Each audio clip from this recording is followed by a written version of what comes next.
So do you feel exclusives matter in gaming of today? Well, Xbox seems to not think so. Xbox once again is in the news, and this time it's commenting and offering their stance on a topic I was going to be covering at some point anyway. So this is a sort of nice introduction, or should I say segue, into making that video. You could say Xbox has been on a bit of a baffling trend of business decisions as of late, upping hardware costs consumer side and now just recently dev kit side. Game Pass has now gone up and added and removed features from tiers, throwing the consumer base into a manic panic. And now here comes Sarah Bond to deliver another nail in a long series of self-sabotage to the Xbox brand. She was being interviewed recently on Mashable, where a lot of information came about in regards to their future strategies as a platform, and of course talking about their AI-centric future, and of course the new upcoming handheld releasing relatively soon. There is, however, one section I would like to comment on, which is a bit that was focused primarily about console exclusive games.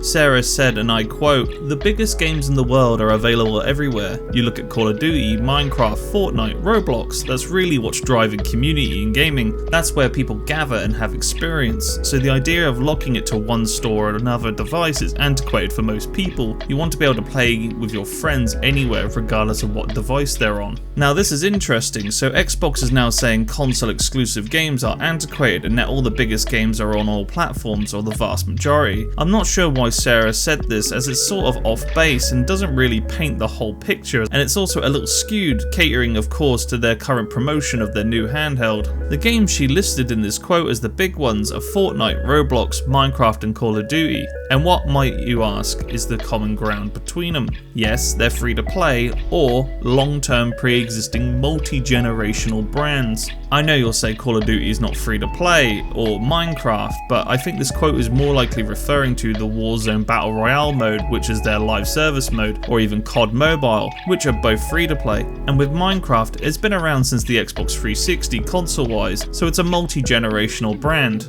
I find it disingenuous to use free-to-play games as an example in this case. No cost to entry and can be played on a wide array of devices alongside being live service games, which are designed to be long-lasting titles with continuous new streams of new content. Mainstay franchises or gaming brands hold people's attention. It's no different to say GTA 5 or even Stardew Valley, which are both on multiple platforms and have gone on for a really long time.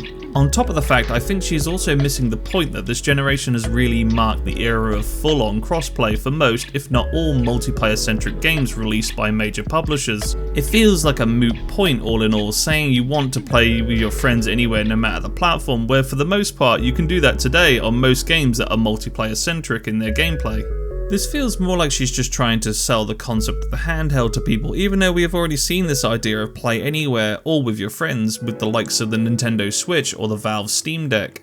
I feel like Xbox as of late are trying to give reason to things in a very specific way so they can eventually bow out of first-party hardware and software, leaning more into third-party branded hardware like they've begun now with the Asus ROG Ally X handheld, and a massive third-party software publisher akin to the likes of Sega. Now back to the idea of exclusives as a whole, are they a bad thing? No, not at all I don't think. Sure, you could consider them anti-consumer as they are forcing you to essentially buy into a bespoke ecosystem, but then what would you say about Nintendo, whose whole platform and identity has been founded on the principle of their exclusives?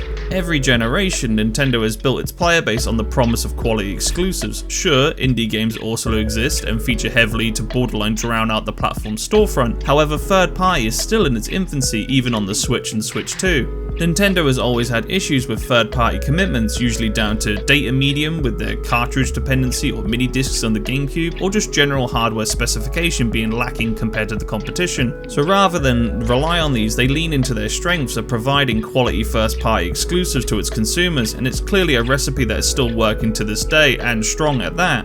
PlayStation itself continues to have success with its first-party exclusives. While granted there have been few and far between, with some flopping like Concord, for the most part their single-player blockbusters are unmatched in quality, and it's still one of PlayStation's biggest selling points. Once again, it works. Looking at the current PS5 install base compared to say Xbox's platform, it's night and day, and it's without going into the wider problems of why that gap is so large, which predominantly is probably about last generation's mishaps on Xbox's part. I think there is a bigger issue here, and it's with the quality of exclusives Xbox releases, less so with them being exclusive to their platform. A lot of Xbox first-party games haven't been as well received compared to the competition's offerings. Halo Infinite has proven to be a long-term flop, Gears of War has fallen out of relevancy, and even now the new remaster of Gears 1 is on PlayStation 5. Their live service offerings like Sea of Thieves and smaller multiplayer offerings like Grounded are now multi-platform. Forza Horizon 5 as well is now on PlayStation, and the last Forza Motorsport entry wasn't well liked either. Avowed and Outer Worlds from Obsidian have been solid but not taken the RPG space by storm. That is without saying Microsoft Flight Sim, which will soon be landing on PS5 in a month's time. Even Bethesda's Starfield, which has failed to reach the heights of their previous work, will likely still be ported over to other platforms down the line. Sure, one could say, but Sony themselves have put Helldivers 2 on Xbox, so what about that? Well, that's different. It was a multiplayer-centric game and not their first-party story single-player titles. Sony doesn't own the studio, they just help fund and publish the title. Same with Death Stranding, for instance. Death Stranding 2 will likely head to PC and Xbox within a year or so, just like the first title did. The difference here is that Sony is choosing what titles they're putting out there to other platforms. They know the power of their brand and their IP just like Nintendo does, and believe in an albeit old-fashioned approach that their place needs to be your definitive storefront. With the idea of digital gaming becoming more and more likely the norm, companies want to lock you into their ecosystems, and I think Nintendo and PlayStation are doing a better job at that. Then there's that unique service that Xbox promotes and idolizes that leads to another much bigger problem: Xbox Game Pass. Why is Game Pass a problem, you say? Well, Game Pass itself, while having issues of its own now, such as the recent price hikes, it was a service that prided itself and boasted out loud about the idea of playing Xbox first-party exclusive games day one. This, however, is cannibalizing their own sales, with only a modicum of success long-term for their subscriber number goals. The trend has been clear, because borderline every Xbox studio-made game is either day one coming to other platforms, or within a small time frame. They need their games to be multi-platform now to pay for the sinkhole that is Game Pass, so it makes sense with the recent news and quotes that they are leading into this initially pro-consumer approach of games everywhere and on anything, but I think it's more about them being forced there simply because they lost the console race and Game Pass has eaten too much into their profit margins. Sure, the service is profitable according to themselves recently, but after recent news, whether the leaks are true or not, Microsoft has put hefty profit margin expectations on the Xbox gaming division. Now, one way to handle those profit margins is to, unfortunately, go fully multi-platform. Now, I want to say one last piece in regards to exclusives. I personally think, as I have mentioned earlier, they aren't a bad thing. I think they are in some cases anti-consumer, however I think they are also pro-consumer in the sense that exclusives drove creativity in the industry initially. I felt back in the era of the 360 and PS3, both Sony and Microsoft were head-to-head creating games to try and win players to their platform. They were constantly trying to innovate and create unique and compelling experiences to win our money as a consumer. Now it feels like games are creatively stagnant and it's extended to exclusives on both sides. But I feel like that is a conversation for another day and another video in itself. So in the meantime, what are your reactions to this recent news in regards to exclusives? Where do you sit in the debate of exclusives being antiquated? And do you think exclusives keep the industry itself creative and healthy? Let me know in the comments below if you like this video. Leave a like and subscribe as well, or if you're watching this on my other socials, a follow there would be awesome. I hope you all have an amazing day, and I'll catch you all in the next video. Goodbye.